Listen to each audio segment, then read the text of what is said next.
Pizza guys of Reddit, what's the strangest thing you've seen when delivering pizzas? I deliver for DoorDash and Grubhub, sometimes pizzas. One time I picked up an order from each app, same exact order, from the same restaurant, both named James, to the same hotel. When I knocked on the door, two guys were there and asked me which was I, DoorDash or Grubhub. I told them I was both and have both orders.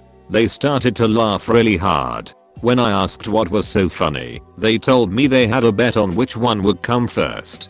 They thought it was going to be two different drivers and never thought one person would be using both apps. I laughed too and asked them which one was James. They told me they are both named James. I still wonder what other funny things those two guys tried come up with. One time I, a retired Pizza Hut driver, and a Papa John's driver were at an apartment at the same time. We both start walking up the stairs. After the third flight I asked her, "Are you going to 308? We had a good laugh knowing we were going to the same place at the same time. The ladies at the apartment laughed pretty good when we were both standing there when they opened the door. One of the funniest moments I had while delivering. Customer paid with a card and he had instructions to leave the pizza on a bench in a public area. Drop it off and quickly leave the area. I left but pulled on a side street where I could see the bench. I wait probably close to 5 minutes and then I see a man bust out of a dilapidated building I thought was empty. He runs up and grabs the pizza. He spins a whole 360 degrees and he is glancing in every direction as if he was afraid he was being watched. Then he hurries back to the place, and when he gets to the door he sees me, and his eyes get huge and wide, paranoid and fearful. He slammed the door shut. I just think he was tweaking or something wouldn't be out of the ordinary around here. If he was illegally squatting in a building that was condemned, he probably just wanted to order a pizza, but didn't want anybody to find out he was staying there. It's definitely possible that he was on some kind of drugs, but he also could just not want anybody to tell the cops that he's staying in some random shack that doesn't belong to him. I delivered to a hotel in the middle of a local golf course. Called the number to let them know I was there and was told to come on up. Get to the room, and when the guy answered, there was a large group of guys, all in golf attire, surrounding a single guy in a chair. He was blindfolded. The one that answered didn't even bat an eye, just asked how much and tipped me $30 bucks. Warily I took the money and walked away, but before the door was fully closed, I heard one on the guys ask, "I wonder if he knows this is a..." Before I even left the parking lot, the guy that answered the door called me to say that the bound guy was his brother and he was bound and blindfolded because it's his bachelor party and the dancer was waiting to come out. I just showed up way earlier than they thought I would. I had two teenage girls open the door in their underwear, as a joke I guess. They were probably 16 or something. They think it's funny, but I had to report it to my manager and hope nothing came of it. I was like 20 at the time. Something similar happened to me recently, except with a younger girl. This lesbian couple lives in my apartment complex with a 12-year-old. They'd often leave her home alone, and she'd come knocking on my door asking to use my cell phone to call them. Apparently, they didn't trust her with a cell phone, and they didn't trust her with access to the Wi-Fi when they weren't home. It was annoying, but I didn't think much of it until one night she showed up wearing a bathrobe. She wasn't locked out, so it didn't make sense for her to not put on clothes to come knock. She came back like 3 times that night. The last time her robe kind of came open, she wasn't wearing a bra, and she didn't really try to fix it. After that I didn't answer the door for her anymore. I asked a female friend to come over the next night to answer the door for me. She told her that we wouldn't be letting her use our phones anymore until her parents came and told us that's what they wanted. She offered to ask them for her. The girl never came back to my door again after that. I have no idea what was going on or who she was calling on my phone, but I was paranoid Chris Hansen would be coming to visit me any day.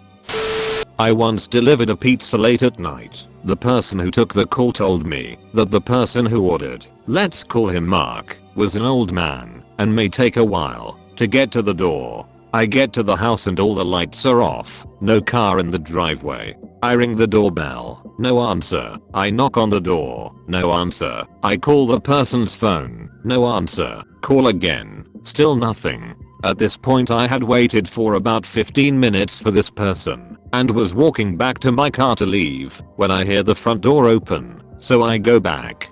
Again, there aren't any lights on. So I can only see the head of a young woman peek from behind the door, and she refuses to open it all the way, even to take the pizza. I then hear another woman behind her saying who cares if he sees. Open the door. So she opens it a little more to sign the receipt. She couldn't see, so I offer to shine my phone's flashlight so she can sign the receipt. I then realize that both of these women are naked. Me being the good employee, I was averted my eyes as she signed the receipt and I start walking back to my car. As I was walking away, one of the women yells to me, "Have a good night, you know Marcus." And I burst into laughter as I had totally forgot that this was the house of an elderly man.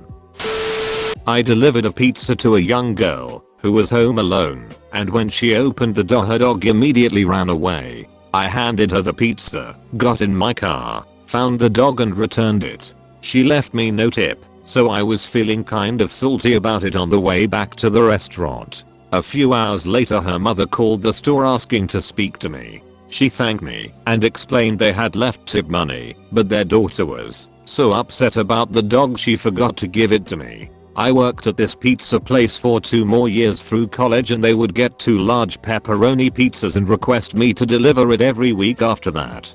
They always tipped me at least $25. Back in college, when I used to deliver pizzas, I delivered to the local county jail. An officer was taking someone to jail. The guy going to jail, still with his hands cuffed behind his back, got away from the officer and took off as I was walking in and ran into me. I'm pretty sure this guy was tripping on meth. The officer caught up to both of us on the ground and were able to subdue him. I was covered pizza sauce and the officers on shift took the pizza, paid and each gave me $20. I told my manager and we remade the order for the officers and I redelivered the order. The police were grateful and I was given another tip. One deliver and I made about $400. I should add every time they ordered pizza from us again they always requested the guy who knew how to take a charge and would always tip me well. Good times.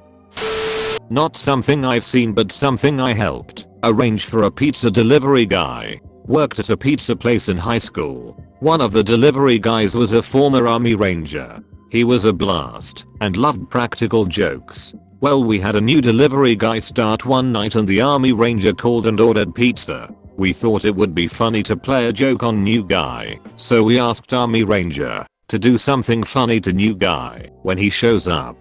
New guy goes out and delivers a pizza to Army Ranger, not knowing he also worked there, and when he came back he was very quiet and looked a little disturbed. I called up Army Ranger and asked him what he did to new guy. Army Ranger answered the door wearing his girlfriend's lingerie and an army helmet. Not the sight a new driver is hoping to see, I suspect. This guy would order boneless chicken wings, a 2-liter of diet Pepsi and the cinnamon rolls every Friday. I can't remember the name on the order. I think it was Michelle. Well, a woman never answered the door and this guy gave us all the heebie-jeebies. One day I said, "Oh, why is Michelle always on the order?" Michelle was his cat. The cat would eat the chicken and he would eat the cinnamon rolls. I don't know if this counts as strange, but there was this one house I'd frequently deliver to. A polite woman in her late 20s, maybe early 30s would answer, and every time I'd deliver pizza there, her 3Y/O son would run up all excited and say, "Thanks dad." Or craziest coincidence, I delivered pizza to this guy. He tipped me with 3 $2 bills. 2 months later, I went off to college, 750 miles away, and he was my intro calculus professor. Showed up to a mansion in the rich part of suburbs. The house was completely dark, so I call the number, no answer. I get out and ring the doorbell 3 times, no answer. I start banging on the door and call again with no answer. All of a sudden the door flies open and some guy in his underwear and open bathrobe, breathing all heavy and sweating, reaches out, snags the pizza, just throws money at me and shuts the door. Another time I show up and the guy opens all excited with a big creepy smile on his face, gestures me to come in, and I say no. He won't do anything until I step inside. So I take a step in and he says to me, okay, so place the pizza on the floor right there, points to specific place, place the Pepsi there, points to a coffee table, and put my breadsticks there, points to the opposite side of where the pizza is. I just look at him and say okay. As soon as I do it, he says, okay, your money is on the floor by the door. Have an amazing day. Thank you very much. So I walked out backwards, not taking my eyes off him, grab my money and leave. I live by a massive government facility. I won't name it, but it is in the DC area. This delivery was done at about 10:30 at night. I was told to ask for it in. When I arrived at the back gate of the facility, I stopped at the gate and two black subs approached me. A man exited the second car and came and asked me what name he told me to ask for. I said Tim and gave him his pizza and got back in my car. Tim got back in his car on the passenger side and I turned around at the gate and left. The second car proceeded to follow me back to the pizza shop and then sat across the street for 15 minutes and only left when I made a second delivery. That was my last delivery as a pizza guy. Alright, probably will get buried, but here's the weirdest story of mine that is 100% true. Was delivering pizzas on a Friday night and had a 3 pizza order to a fairly nice neighborhood. I roll up and park and it's clear there are a ton of cars outside this house, both sides of the street. I ring the doorbell and two ladies answer and say, congratulations. You are the first to show up. You win the gold medal. Confused, I end up figuring out that they've ordered pizza from 3 places in town and I was the first one there. Cool, I think I'll probably get a sweet tip. They tell me they want to give me my award downstairs. Probably a little too trusting, but I went along with it. I follow them down the stairs. This basement is completely full of young teenage kids. It looks to be some kind of religious get-together or something of the sort. But there are a ton of them. They walk me to the front of this crowd and they have a mic connected to speakers. They announce where I'm from and blindside me with questions. The one I remember was, why is pizza from your shop the best? And I give some dumb answer, like we have the best ingredients. They then put a plastic gold medal around my neck and walk me back upstairs for my tip. It was a measly $5 on a $60 plus order, but the public humiliation was a nice bonus, I guess. Thanks for watching. Please make sure to like and subscribe for more videos. See you all later.